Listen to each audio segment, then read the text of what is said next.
Just when you guys thought he couldn't mess up, he ends up proving us wrong, and he sets a new record. So if you guys don't know who I'm talking about, Butch Hartman. That's who I'm talking about. So recently, Butch Hartman, he ended up getting to some heat with another artist from Japan because he ended up taking a pose and he ended up, selling that piece off without properly crediting the artist. So what is this we're talking about? Well, it's this piece right here. It's the Mikasa piece that he did. It's pretty infamous right now at the moment because he ended up taking that art piece that you see right there from that artist and he ended up implementing it into his own style and he sold it off because that was the commission that was being asked. And it's not the art I'm pissed off at, okay? Because the fact is that many people do that, many people reference, and to me, that's not really the problem. The problem is when an artist ends up referencing a picture and they don't properly accredit the artist that they took it from. And to me, this tells me a lot about Butch Hartman. Like, really tell me. Like here's the thing, okay? The fact that you have status in the art community, that you're respected in the art community, well, you were respected. But the fact is that you are at the top of the community, and the fact that you didn't want to credit this artist. Like, why? Why don't you want to credit? Why don't you want to help him out? Like, this is like we're trying to help each other out. Every artist is starving out here. I mean, you've never heard of the phrase starving artist?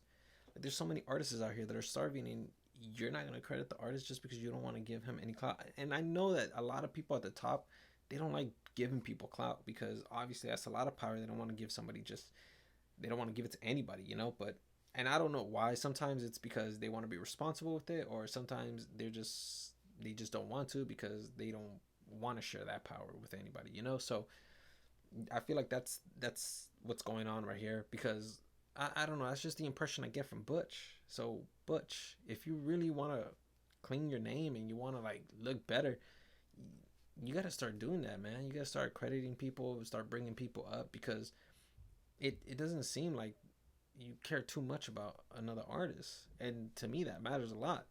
Usually, I don't follow artists because of the art. I usually like to follow them because of the personality, who they are, because that tells me a lot about an individual. Like, if you can give somebody a helping hand, that tells me a lot about you. So, if you're not that individual, I'm not going to follow you, man. Yeah, your art, I mean, your animation and like what you did for us when we were kids, like that was all cool, man. But like, I mean, that respect has been thrown out the window, and it's because you do stuff like this. So, Butch, man, if you really want to clean up, help bring up other people, man. Help bring up other artists. I just want to say this one thing. Society is not going to care whether this person steals steals a pose or not, okay? And because I know I'm pretty sure I'm going to get some people that are going to be like, "Oh, you advocate for Butch's behavior." No, man. The majority of society doesn't care about people's original art. I mean, if that was the case, then you'd see all these like original pieces from like original characters from these different artists, but you don't. People always want you to take the character like a Pikachu or it's whatever, and they want you to just draw it in like a different way. So yeah, that's pretty much it.